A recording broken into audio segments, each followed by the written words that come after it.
బులెటిన్లో మరో breaking news చూస్తున్నాం. నంద్యాల జిల్లా శ్రీశైలంలో అర్ధరాత్రి చిరుత సంచారం కలకలం రేగింది. పాతాళ గంగ మెట్ల మార్గంలో పూజారి సత్యనారాయణ ఇంటి దగ్గర చిరుత ప్రత్యక్షమైంది. ఆ దృశ్యాలు సీసీ కెమెరాలో రికార్డయ్యాయి. పాతాళ గంగలో పుణ్యస్నానాలకు వెళ్లే భక్తులు అలర్ట్గా ఉండాలని ఇప్పటికే అటవీశాఖ అధికారులు సూచిస్తున్నారు. నంద్యాల జిల్లా శ్రీశైలంలో అర్ధరాత్రి చిరుత సంచారం కలకలం రేగింది. పాతాళ గంగ మెట్ల మార్గంలో పూజారి సత్యనారాయణ ఇంటి దగ్గర చిరుత ప్రత్యక్షమైంది. ఆ దృశ్యాలను సీసీ కెమెరాలో రికార్డయ్యాయి. పాతాళ గంగలో పుణ్యస్నానాలకు వెళ్లే భక్తులు అలర్ట్గా ఉండాలని ఇప్పటికే అటవీశాఖ అధికారులు సూచిస్తున్నారు. ఇక ఇదే అంశానికి సంబంధించి అప్డేట్ ఇవ్వడానికి మా ప్రతినిధి బసవరాజు ఫోన్ లైన్లో ఉన్నారు. బసవరాజు, అప్డేట్ ఏంటి? నంద్యాల జిల్లా శ్రీశైలంలో అర్ధరాత్రి చిరుత కలకలం రేగింది. ప్రధానంగా అక్కడ ఒక ఇంట్లో చిరుత సంచరిస్తున్నట్లు సీసీ కెమెరాలో రికార్డ్ అయింది. ఇప్పటికే అక్కడ ఉన్నటువంటి అటవీశాఖ అధికారులు సూచిస్తున్నారు. ప్రధానంగా చిరుత సంబంధించినటువంటి దృశ్యాలు కనపడంతో ప్రజలు ఎక్కడ కానీ తిరగకూడదనేసి కూడా ఇప్పటికే అటవీశాఖ అధికారులు సూచిస్తున్నటువంటి నేపథ్యంలోని అక్కడ ఉన్నటువంటి ప్రధానమైనటువంటి దృశ్యాలను ఇప్పటికే అటవీశాఖ అధికారులు, దేవస్థానం అధికారులు సీసీ ఫుటేజ్ విడుదల చేయడంతో ప్రజలందరూ అప్రమత్తంగా ఉండాలని ఇప్పటికే సూచిస్తున్నటువంటి పరిస్థితి అయితే ఉంది. ఇక ఇదే అంశానికి సంబంధించి మరింత సమాచారాన్ని అందించడానికి మా ప్రతినిధి బసవరాజ్ ఫోన్ లైన్లో ఉన్నారు. బసవరాజ్, అప్డేట్ ఏంటి?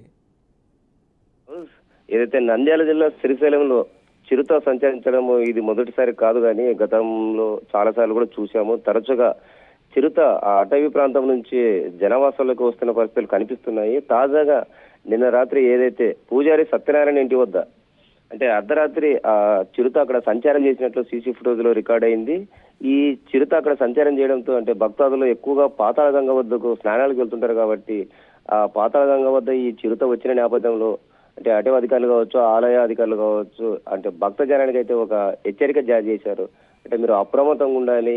ఏదైనా అటవీ ప్రాంతం గుండా వెళ్ళేటప్పుడు లేదా పాతాళ గంగ వద్ద స్నానం చేసేటప్పుడు లేదా ఈ పరిసరాల్లో తిరిగేటప్పుడు చాలా జాగ్రత్త ఉండాలని హెచ్చరికలు చేశారు. బట్ ఈ చిరుతలు ఎందుకు వస్తున్నాయి తరచుగా అనేది ఎవరికి అర్థం కాని ప్రశ్న. ప్రమాదం లేదు కాబట్టి ఎవరికి ఇబ్బంది లేదు. ఒకవేళ ఏదైనా జరిగి భక్తుల మీద దాడి చేస్తే దీనికి బాధ్యులు ఎవరనేది అంటే భక్తుల్లో కలుగుతున్న ఆందోళన ఇది. అంటే గతంలో చాలా సార్లు చూసాము. ఈ పాతాళ గంగ వద్ద కాకుండా ఆలయ పరిసరాల్లో, అదేవిధంగా ఏదైతే చెక్ పోస్ట్ వద్ద ఇలా రకరకాలుగా అంటే కరకట్టు వద్ద అలా రకరకాలుగా చిరుతలు సంచారం చేస్తూ ఉన్నాయి. బట్ శ్రీశైల పుణ్యక్షేత్రం నిత్యం అంటే వేలాది మంది భక్తులతో రద్దీగా ఉంటుంది కాబట్టి ఇలాంటి చోట ఈ చిరుత అంటే అటవీ శాఖ అధికారులు కావచ్చు, ఆలయ సిబ్బంది కావచ్చు, అలా చిరుతలు అటవీ నుంచి రాకుండా అడ్డుకునే ప్రయత్నం ఏం చేయాలి అనే దాని మీద శ్రద్ధ చూపట్లేదు, చర్యలు తీసుకోవట్లేదు.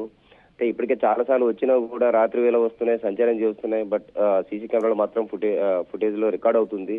అదేవిధంగా ఒకవేళ జనవాసంలోకి వచ్చి ఏదైనా జరిగితే బాధ్యులు ఎవరో అని భక్తులు ఆందోళన చెందుతున్నారు. అధికంగా ఏపీ నుండే కాకుండా తమిళనాడు, కర్ణాటక, ఇతర దేశవ్యాప్తంగా చాలా మంది వస్తుంటారు కాబట్టి ఈ దిశగా చిరుతలు అలా రాకుండా చర్యలు తీసుకోవాలని భక్తులైతే కోరుతున్న పరిస్థితి ఉంది. Manoj, right Basavaraj, thank you for the update.